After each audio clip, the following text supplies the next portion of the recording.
अस्सलाम वालेकुम future lawyers, welcome to अनूस लीगल फर्ड। स्टूडेंट्स, एज टू नो कि हम लैट प्रिपरेशन लेक्चर सीरीज स्टार्ट कर चुके हैं और अभी मैं पाक स्टडीज़ के लेक्चर्स अपलोड कर रही हूँ।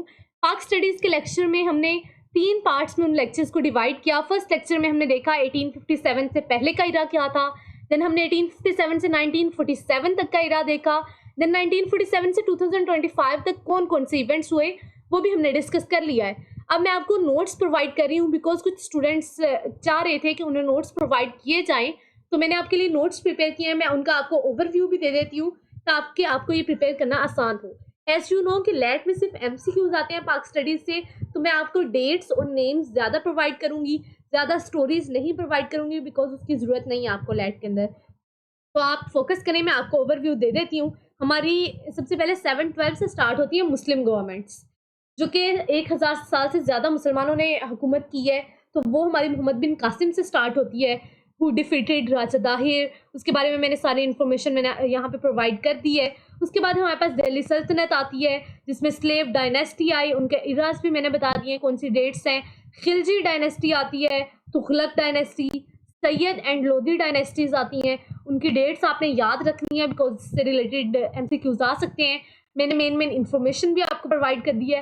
मैंने ज़्यादा डिटेल्ड नोट्स नहीं बनाए बिकॉज स्टूडेंट्स एग्जॉस्ट हो जाते हैं, उनके लिए प्रिपेयर करना मुश्किल हो जाता है। एज वी नो कि सिर्फ 10 मार्क्स के एमसीक्यूज आने हैं, तो आप ये नोट्स प्रिपेयर कर लें, इंशाल्लाह आपके 10 मार्क्स सिक्योर हो जाएंगे। उसके बाद हमारे पास मुगल एम्पायर आती है जो कि बहुत इंपॉर्टेंट है बिकॉज ये बहुत अरसे तक चली। पहले हमारे पास बाबर, हुमायूं, शेरशाह सूरी आते हैं जो कि मुगल हुकूमत का हिस्सा नहीं थे, बट उनको पढ़ना भी बहुत ज़रूरी है। उन्होंने क्या क्या किया मैंने यहाँ पे नोट कर दिया है। अकबर द ग्रेट, आप सब जानते होंगे इनके बारे में, बहुत से ड्रामास भी बन चुके हैं इसके ऊपर। उन्होंने एक दीन भी इंट्रोड्यूस करवाया था जिससे दीन इलाही कहते हैं। उन्होंने सब रिलीजन्स को इकट्ठा करके टॉलरेंस वाला एक रिलीजन इंट्रोड्यूस करवाया जिसे दीन इलाही कहते हैं। उसके बाद जहांगीर, शाहजहां, औरंगज़ेब, ये सब आए। औरंगज़ेब पे डिक्लाइन होता है क्योंकि उसके बाद छोटे छोटे हिस्सों में उनकी गवर्नमेंट बट गई थी। इसी का फ़ायदा उठाते हुए ईस्ट इंडिया कंपनी ने कब्जा करना शुरू किया और कंट्रोल लिया। आप देख सकते हैं इसके बाद राइज होता है ब्रिटिश गवर्नमेंट का। बैटल ऑफ प्लेसी होती है, बैटल ऑफ बुक्सार होती है, परमानेंट सेटलमेंट एक्ट आता है, डॉक्ट्राइन ऑफ लैप्स आती है, इकोनॉमिक एक्सप्लॉयटेशन होती है। उसके बाद मैंने इन सभी इवेंट्स की एक समरी प्रोवाइड कर दिया, आप इसे भी देख सकते हैं ताकि क्विक रिविजन हो सके आप लोगों की। डेट्स आपने ज़रूर याद रखनी है स्टूडेंट्स। उसके बाद मैंने आपको नोट्स प्रोवाइड किए सेकंड पार्ट ऑफ लेक्चर से रिलेटेड 1857 से 1947 तक, जबकि ब्रिटिश ने कंट्रोल कर लिया है सब कॉन्टिनेंट के ऊपर।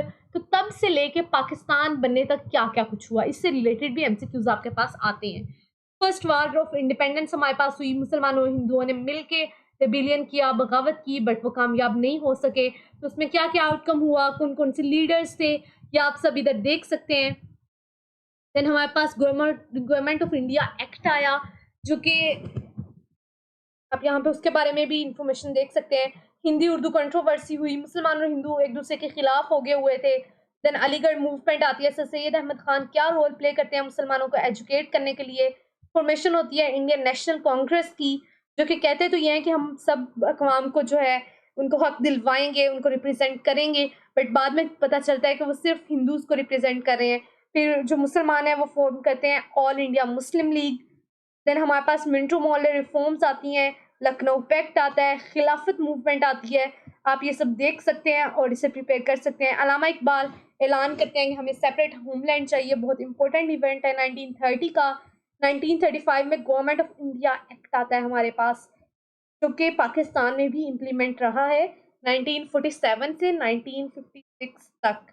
उसके बाद हमारे पास 1940 आता है, वाज़ेह तौर पे ऐलान कर दिया जाता है कि हमें अलग वतन चाहिए, यानी पाकिस्तान रेजोल्यूशन पेश कर दी गई।